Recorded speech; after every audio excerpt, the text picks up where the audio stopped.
I'm Carol Andrews for another episode of Southwest TV News. Here are some of the stories coming up on today's show. As of October the 21st, the flu vaccine has become available to everyone in Saskatchewan free of charge. And according to health officials, there's a reason why the vaccine is available as of this month. July 1st, 2016 will mark a pivotal time for the community of Tompkins and its local school, as it's now faced with the challenge of increasing its overall student enrollment numbers. Scouts, Beavers, Cubs, and Ventures from Swift Current made the trek out to Gowans Grove for their annual Fall Jamboree weekend.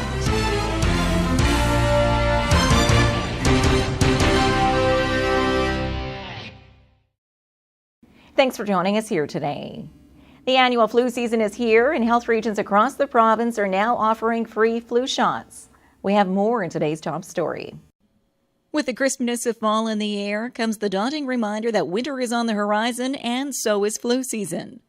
As of October the 21st, the flu vaccine has become available to everyone in Saskatchewan free of charge. And according to health officials, there's a reason why the vaccine is available as of this month.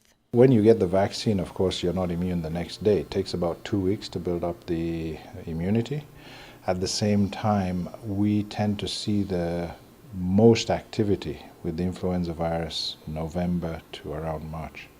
Now, having said that, we have usually a predominance of two different types. First, we see the A, and then towards the end of the season, we see the B predominating. And the vaccine has both components, A and B. So the reason why we give around 21st of October is so that by beginning of November, you have optimal protection through to the end of the season. Dr. Tor adds that by getting the flu shot, you can assist in building a herd immunity. And the more people that get the vaccine, the better off each community will be. Last year's stats indicate 50% of residents in the Cypress South region received their flu shot, with a target of seeing upwards of 80% rolling up their sleeves each fall. And to finally reach this target, Dr. Tor says some individuals need to get past some of the misconceptions. Well, it's unfortunate that, there's been a lot of confusing messages out there, and what is important really is to get messages from reliable sources and reliable centers, whether it's on the internet or healthcare providers. But one of the misnomers or the confusing areas is people say, I got the vaccine, but then I got the stomach flu. There is no such thing as a stomach flu, and usually we have two viruses that tend to cause a lot of problem in our winter. One is the influenza virus, the other is the norovirus, and the two are very different viruses. The norovirus will give you vomiting, diarrhea type symptoms, but that's nothing to do with the flu. So the flu shot can't protect you against norovirus, but it will protect you against influenza. Influenza is more of a respiratory illness, and the norovirus is a gastro or a gastric illness. Along with getting your flu shot, proper hygiene can go a long way in preventing the spread of the illness. Wash your hands thoroughly several times a day, especially after using the washroom.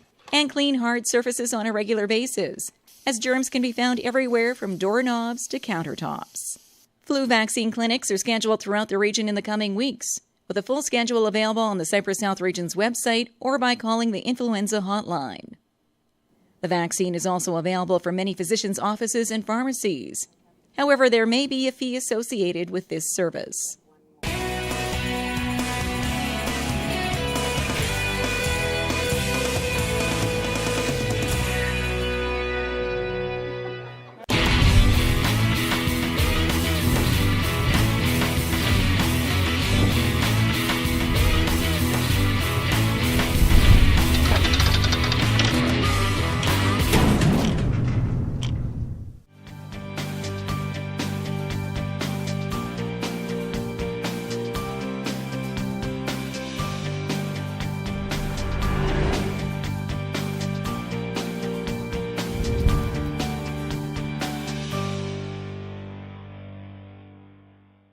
According to Stats Canada, Saskatchewan's merchandise exports increased by $724 million in the first 4 months of 2013, as compared to the previous year. This data shows the greatest increase in production amongst all provinces.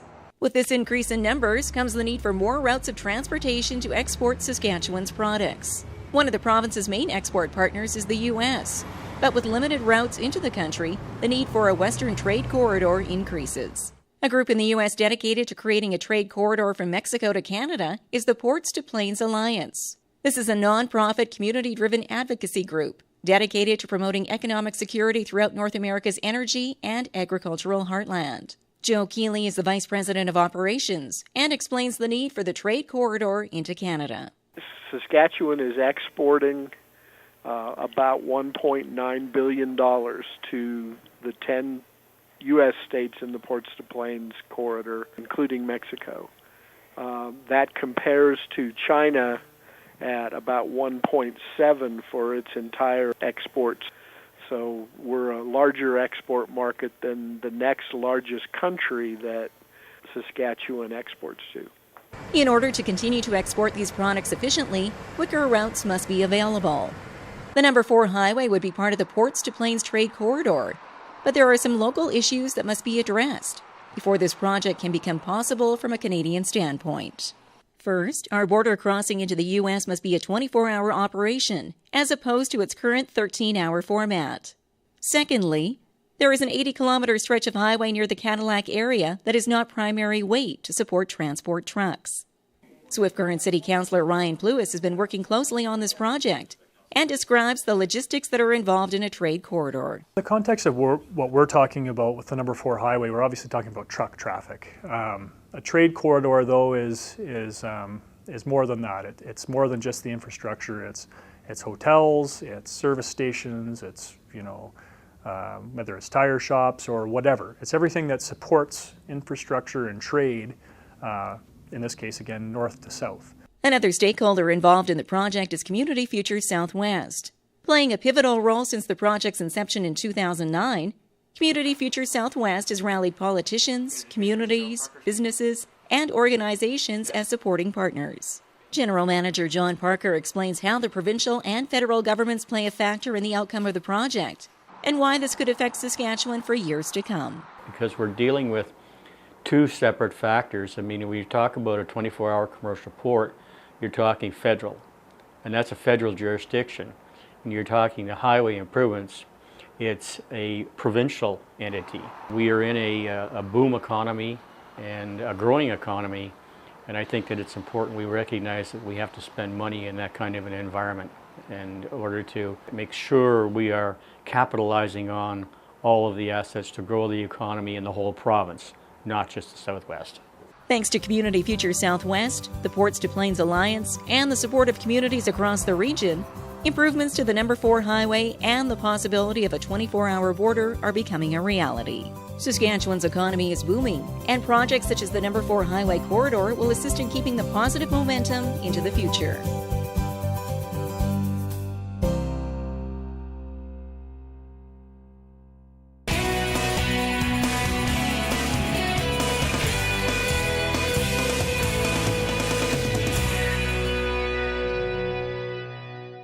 Student enrollment numbers continue to be an issue for the Tompkins School. We have more in this report. July 1st, 2016 will mark a pivotal time for the community of Tompkins and its local school, as it's now faced with the challenge of increasing its overall student enrollment numbers. Liam Chufu is the Director of Education for the Chinook School Division and says Tompkins has been on the radar for a number of years, and the issue continues to be addressed by the community and the school board. The Tompkins School made a presentation to the board looking at having some time to undertake some economic development initiatives within their community that they believe will bring more students into the school. And that's certainly what the board is interested in seeing. And so they've brought a motion forward asking for a couple years to be able to do that, and the board has accepted that recommendation from the school. And with the Tompkins School now reporting a total enrollment of 16 students in grades K through 5, the community will strive to increase that number to 18 before the July 1st, 2016 deadline. An overall process which will fall in line with benchmarks already set out by the Chinook School Division. There were a number of pieces shortly after amalgamation that the new Chinook board had to address as a number of the legacy boards had been working with communities but had decided that they wouldn't make those types of decisions until the new board came into place. So the Chinook board had to address a number of those pieces. At that time, Tompkins was a K-9 school, and so it was reviewed, and as a result of that review, those middle years grades moved over to Gull Lake, and Tompkins remained as a K-5 school. And now we're Well, we're well over 5 years later, and the numbers have dropped down significantly to the size that they are. Tompkins is located approximately 45 minutes west of Swift Current. Southwest TV News will continue to follow this story as it unfolds.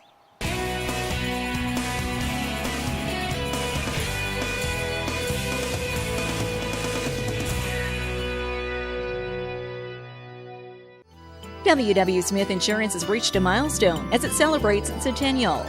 Having served Southwest Saskatchewan for the past 100 years, W.W. Smith Insurance is your motor license issuer, while specializing in all of your personal and commercial needs, including home, auto, agro, business, and life insurance. W.W. Smith Insurance, independently owned and operated since 1913.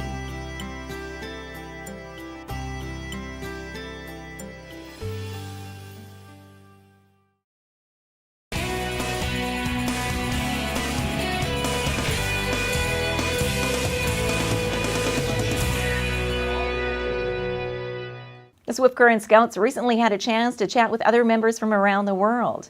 Our Southwest TV News crew caught up with the Scouts on their annual Jamboree weekend. Scouts, Beavers, Cubs, and Ventures from Swift Current made the trek out to Gowans Grove for their annual Fall Jamboree weekend. Following a quick setup of their tents and a hearty lunch around the campfire, the members went indoors to keep up a long-standing tradition. Every year, youth hit the airwaves, striking up a conversation with other Scouts from around the world, while using the technology of the ham radio system, a process which includes lighthearted conversation between the Scouts covering a range of topics. Sports, food, hunting. Was it fun? Yes. Eric Lindquist is a first-year Scout and was enjoying his conversation with the Scout from Alabama, and noted the striking difference of using a ham radio versus Skype on his computer. Well, in Skype you can see their face, but on there you can just hear their voice. I like this better. It's more fun. So what makes it more fun? Sometimes when you see their face, sometimes you'll get shy and all that, but when you're just talking, you don't really get too shy. Mm-hmm. So that's what I find fun about it. A well-rounded weekend of conversing with fellow Scout members worldwide while enjoying the outdoors. A Jamboree weekend which has taken place at Gowans Grove for the past 10 years, while keeping up the family tradition set by Ray Gowan's parents. It was supposed to be just a place for community events. Scouts and guides to use. Mom and Dad were Dad was a scouter and Mom was a guide leader, and back in the early 70s when the trees were planted here, and so Dad just developed a place to use for that purpose. Along with loving the outdoors, Gowan is a ham radio enthusiast and has been a licensed operator since 1996, and was eager to explain how the ham radio system works. Kind of two different methods. You can look around for someone calling for a contact, or you can find a quiet area. There's hundreds and hundreds of different frequencies that we can use, and so if you find a quiet spot and start calling, usually somebody calls you back, and so it's sort of like fishing. You never know what you're going to catch. And as the Scouts continued their weekend with conversation on the airwaves and general playtime in the Grove, it was evident by the smiling faces that the weekend was another success. Yeah, it's pretty fun. You got the play sets, got a bunch of trees you could climb, you have some weird faces. There's a lot of stuff here. The annual Scouts Jamboree weekend is held every year during the third weekend of October, with close to 500,000 Scouts from around the world striking up a conversation through ham radios.